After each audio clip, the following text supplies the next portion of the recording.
Așa cum v-am zis și într-un video anterior, vreau să fac un video separat cu lăstunașii mei, așa că voi pune filmările pe care le-am făcut la lăstunii pe care i-am pe balcon.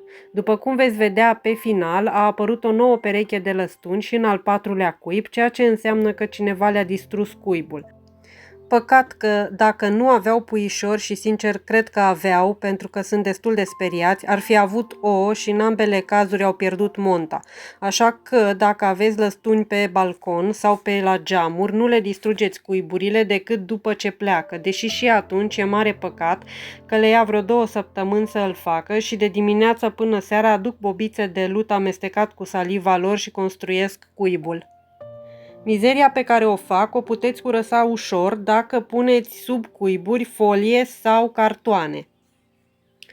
Eu îi am în balcon de 15 ani și de-abia aștept primăvara să revină la cuiburile lor. Primele 3 cuiburi au 15 ani, al cel de-al 4-lea, dinspre ușă, are 3 ani. Îmi sunt tare dragi și an de an îi urmăresc cum își cresc puișorii.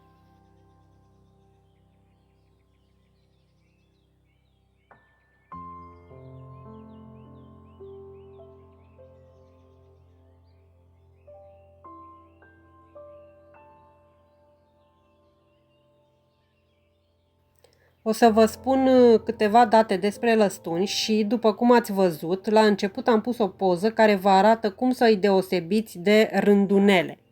Lăstunul de casă, Delicon urbicum, numit și lăstun de fereastră sau pur și simplu lăstun, este o pasăre mică din familia rândunicilor, răspândită în Europa, Africa de Nord și zonele temperate ale Asiei.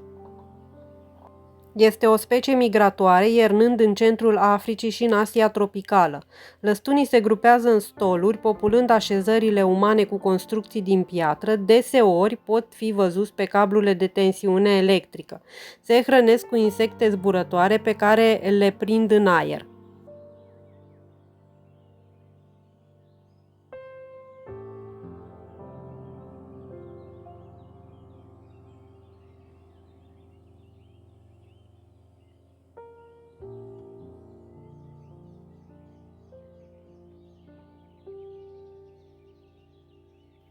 Lăstunul de casă construiește un cuib în formă de cupă din granule de noroi sub streșini sau în preajma altor structuri similare, de obicei în colonii. Așa arată sub cuiburile unor puiuți de lăstun sănătoși, așa că trebuie să fac curățenie că nu se mai poate ce e aici, dar ei sunt foarte activi. Gata și curățenia, a fost un mare dezastru aici, dar acum sper să fie ok. Din fericire, în timp ce se usca, nu au făcut niciun prăpăd, așa că totul este ok.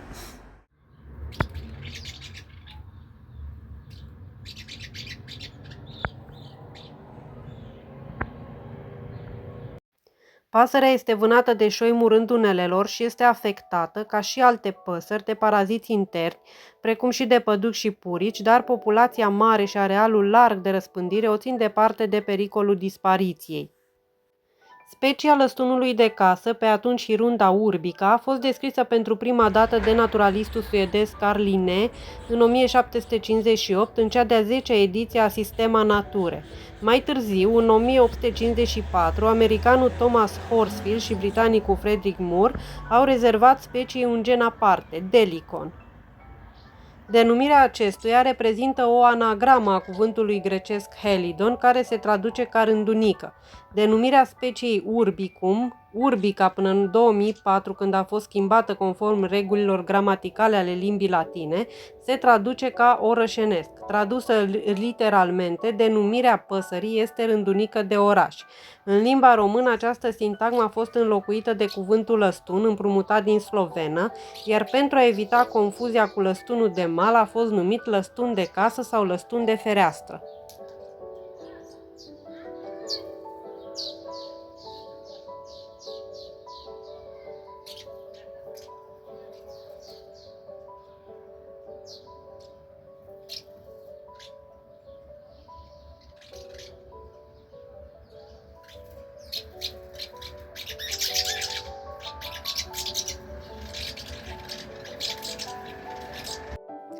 Constituția corpului nu se deosebește de cea a celorlalți reprezentanți ai familiei, corp alungit, aripi lungi și înguste, coadă forfecată, cap ușor turtit și cioc scurt. Are dimensiuni ceva mai mici decât ale vrabiei, lungimea corpului alcătuiește 12-17 cm, învergura aripilor 20-33 de cm, iar greutatea 18-19 grame.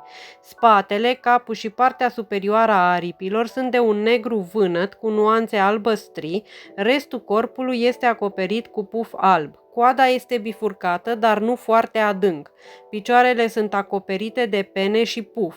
Masculii nu se deosebesc prin exterior de femele. Indivizii tineri se aseamănă cu adulții, însă au spatele negru-gri, fără luciu și abdomenul de o nuanță albă cafenie. Lăstunii năpârlesc o singură dată pe an, în schimb procesul este îndelungat, desfășurându-se între lunile august și martie. Toamna își schimbă puful, iar primăvara penele.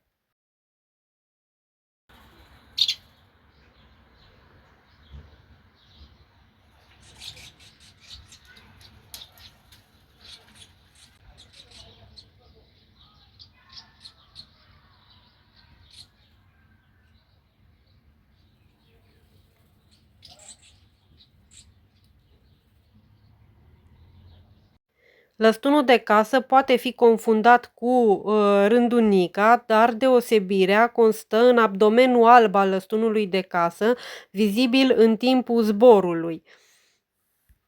Lăstunul de casă zboară rapid și agil, mai lejer decât rândunica de casă. În zbor dă din aripi în medie de 5,3 ori pe secundă. Este o pasăre comunicativă, dar cu un glas destul de slab.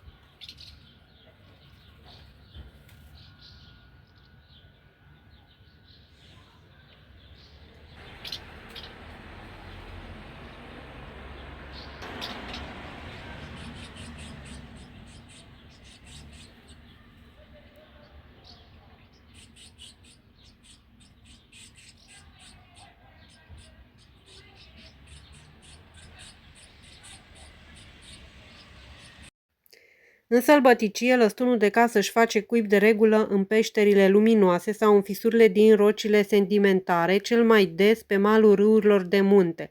Rareori ocupă cuiburile lăstunilor de mal.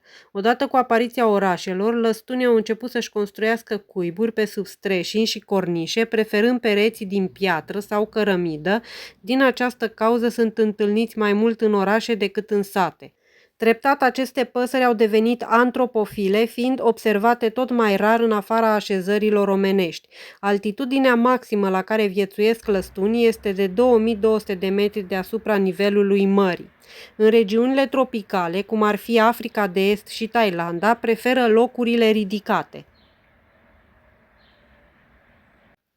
Perechile se formează în timpul zborurilor migraționale sau în arealul de bază și se păstrează până la moarte. Masculii sunt de regulă monogami, însă uneori copulează cu alte femele, din această cauză specia este considerată poligamă. Cercetările duse de ornitologii scoțieni au scos la iveală faptul că 15% din pui nu au relații genetice cu presupusul tată, iar în 32% din cuiburi, cel puțin un ou aparține unei femele străine. După ce termină de construit cuibul și asistă la depunerea ouălor, masculii pleacă deseori și pe la alte cuiburi. Timpul sosirii din ținuturile sudice variază de la o populație la alta. În Europa, lăstunii sosesc în aprilie-mai, iar construcția cuibului începe de la sfârșitul lui martie în nordul Africii până la mijlocul lui iunie în Laponia. În condițiile de viață obișnuite, ei își fac cuib în peșteri mici de piatră, în despicăturile de conglomerat și calcar, de regulă pe malul râurilor de munte. Cuiburile se află de obicei sub un anumit acoperământ, acoperiș, pervazul ferestrelor, diferite acareturi. Sunt cazuri în care familia de lăstuni își face cui pe un vas maritim, însă nu bagă de seamă mișcarea vasului și sunt indiferenți la atenția pasagerilor. Unul și același cui poate servi o familie mai mulți ani. cu adăugirile și reparațiile necesare. Lăstunii de casă se adună în colonii de până la câteva zeci de indivizi, uneori acest număr atinge cifra de câteva sute de perechi. În aceste colonii mai pot intra și lăstuni de mal, rândunici roșcate. Deseori pot fi observate mai multe cuiburi pe același perete, adică mai multe familii conviețuind împreună. Conviețuirea are loc fără conflicte, totuși fiecare familie păzește numai propriul cuib.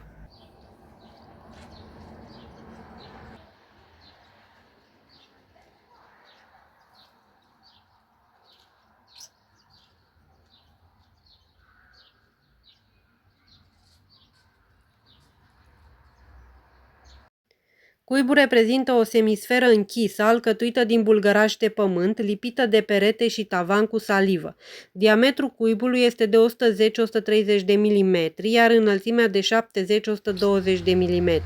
În partea superioară este improvizată o mică intrare în formă de despicătură, către care uneori este amenajat un mic tunel.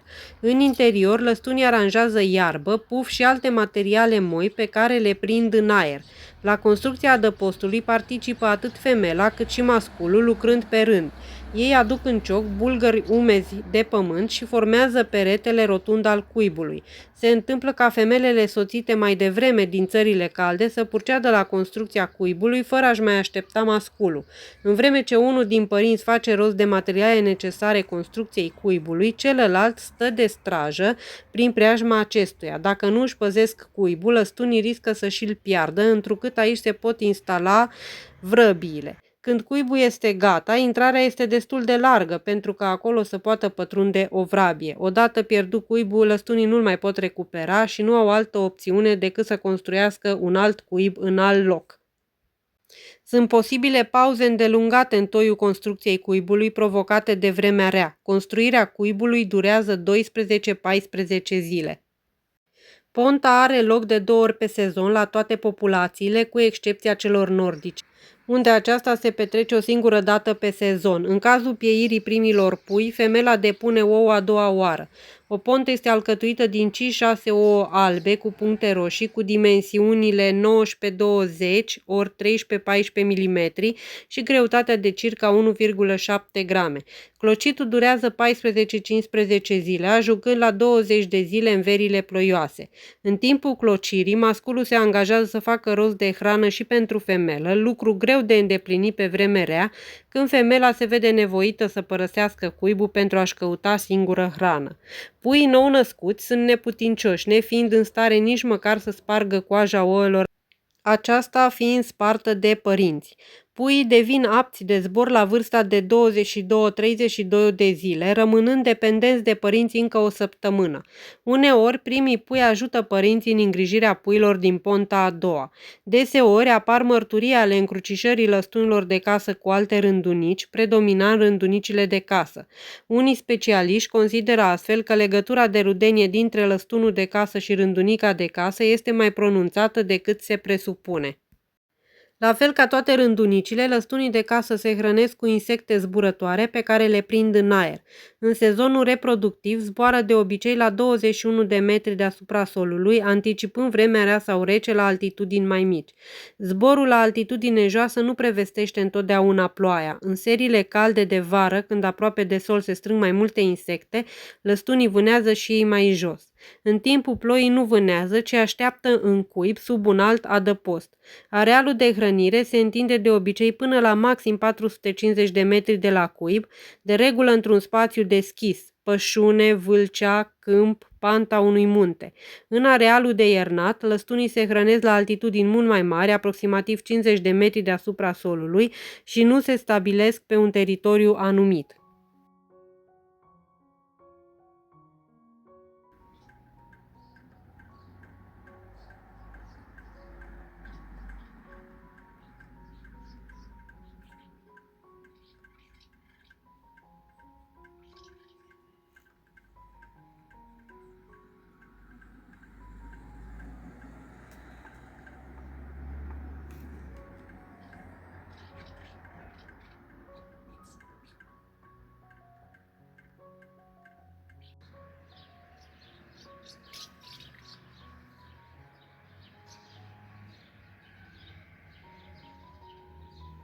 Rația alimentară este alcătuită preponderent din insecte mici, gândaci, muște, țânțari, tăuni, diferite gâze.